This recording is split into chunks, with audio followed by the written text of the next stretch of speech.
Fine.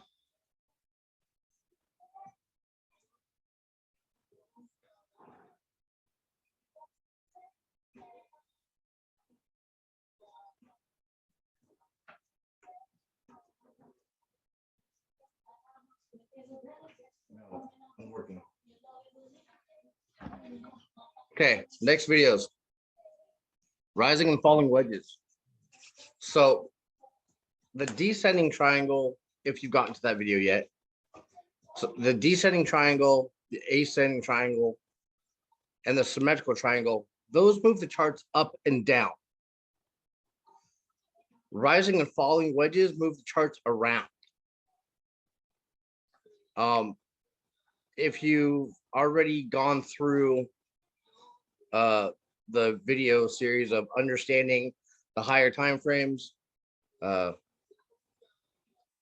recommend that you apply this to that. If you have not, go on the course menu and grab that video. It will help you piece together so much more. But right now we're going to talk about rising and falling wedges and how easy they are to find.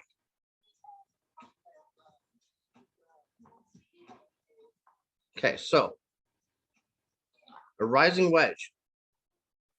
Whoever came up with this was high, or they just thought they were being funny, one of the two. But a rising wedge comes to a point and then it drops. And I mean, it drops drastically.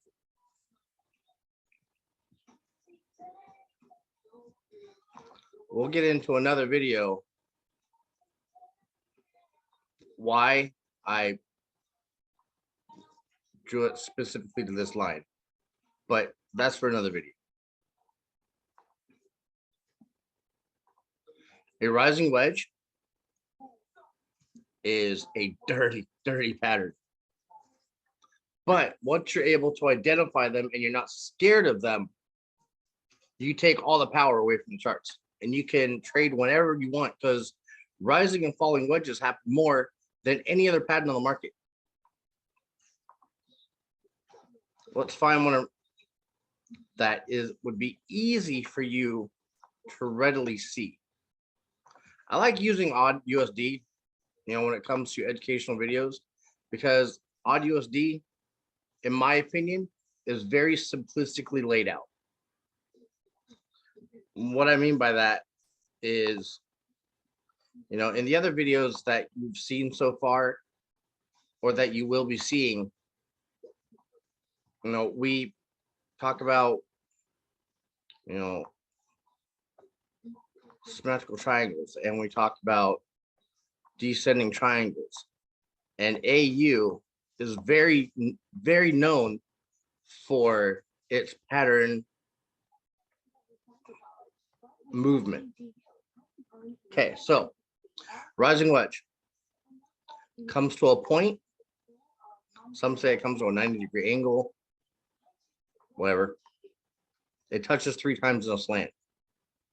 It comes to a slant, and it comes to a point on both ends. See how I'm just using just the wicks just to draw out the pattern. I'm not cutting through anything. I'm just using just the wicks to describe the pattern. You got 1 touch, 2 touch, 3 touch. At that 3rd touch, it is going to drastically drop through your pattern. Now, again, if you can't see what's coming in, or you don't understand it, or it's not making sense to you, come out of your bar charts and go into your line charts. And you will see, even after I clear my drawings, a very distinctive point. Again, never cut through candles. And there's your wedge. Wedges happen more than any other pattern. So once you're able to identify them accurately, and that's the key word here is accurately, you can write your own check.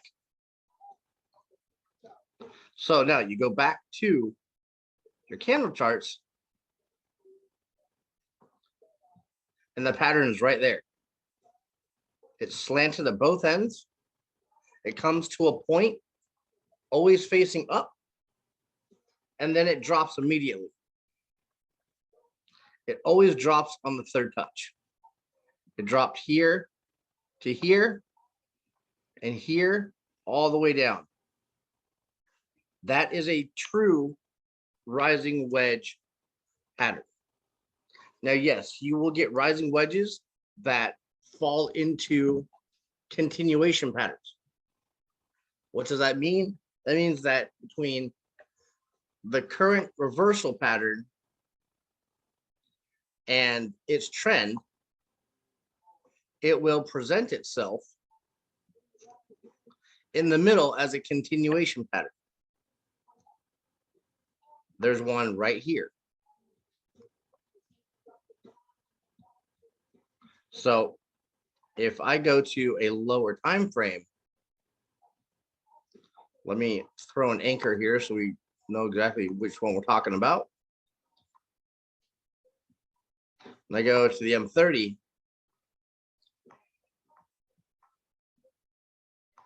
There it is right there.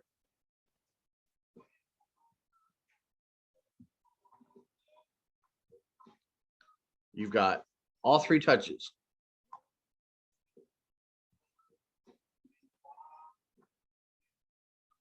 See how it comes to a drastic point? Now, if you just use your trend lines just to follow it, just all the way up, wick to wick, which is what you're learning, comes to a drastic point and it drops. That's why I emphasize more than anything, always run all your trend lines and horizontal lines wick to wick. Do not cut through things. You'll literally be putting money back in the broker's account. Do not allow yourself to run wick to wick ever. Or I'm sorry, don't ever run candle to candle. Run it wick to wick. That was a foobar. Whoops. Always run wick to wick. Doesn't matter what time frame you're on. Always run wick to wick. So, like if I come to odd USD on the daily, I don't see a identifiable rising wedge. We go to the weekly.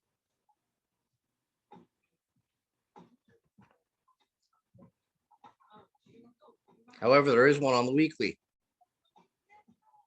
So you get your trend line on your chart.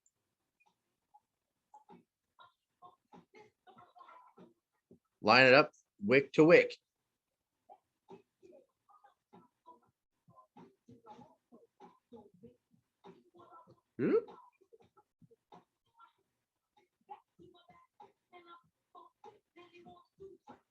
Now, as I come backwards,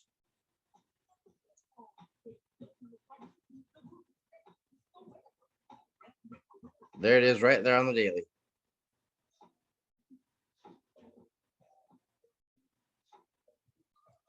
Now, it might not look obvious to you because it doesn't come to a sharp point, but those lines cross and eventually it comes to a point, which immediately goes into a falling wedge. What's a falling wedge? A falling wedge is a rising wedge reversed. I'm not being a smartass, I promise you.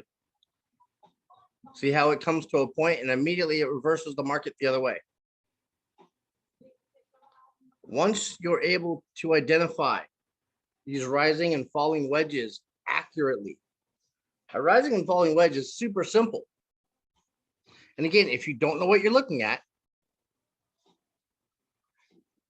exactly, go to your line chart.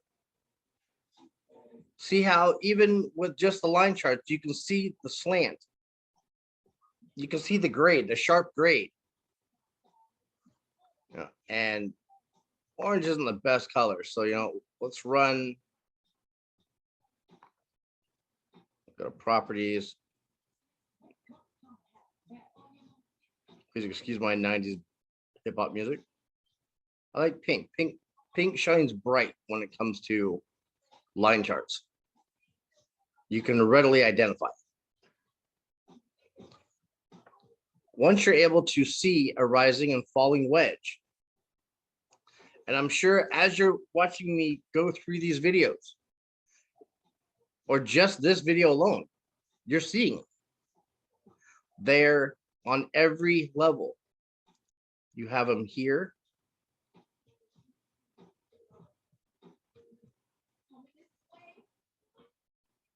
They're on, oops, that was a scribble.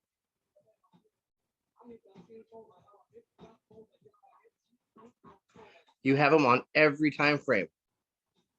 Every time frame on every chart. You are always going to find at least one rising or falling wedge on every time frame on every chart. Now, here's what we need to discuss. It is absolutely imperative that you understand that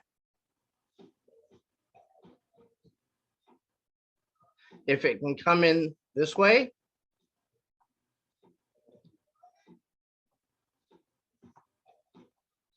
it can absolutely come in this way. This is what you call a broadening wedge. It comes in backwards.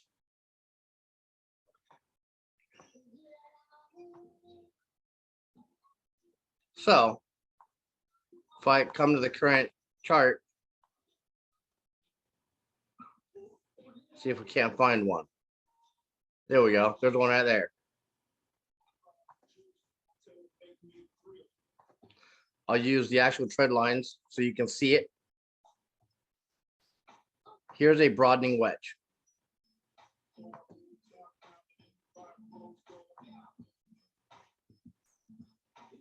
Yeah.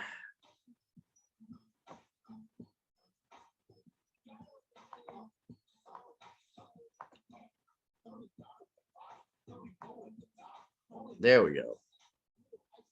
See how it still comes to a point. However, come on.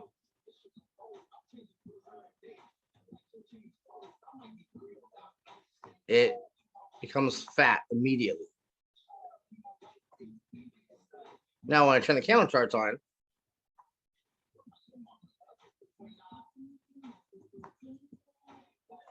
and you readjust the lines a little bit,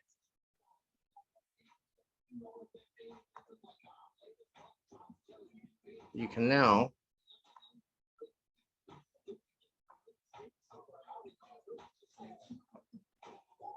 again, the line charts are a tool to use to identify the pattern, and then from there go back into your candlestick charts and reassess your lines. And then, like with every pattern, when it touches once, comes up twice, 3 times, breaks. So on the next video, we're going to talk about more triangles. I'll see you there.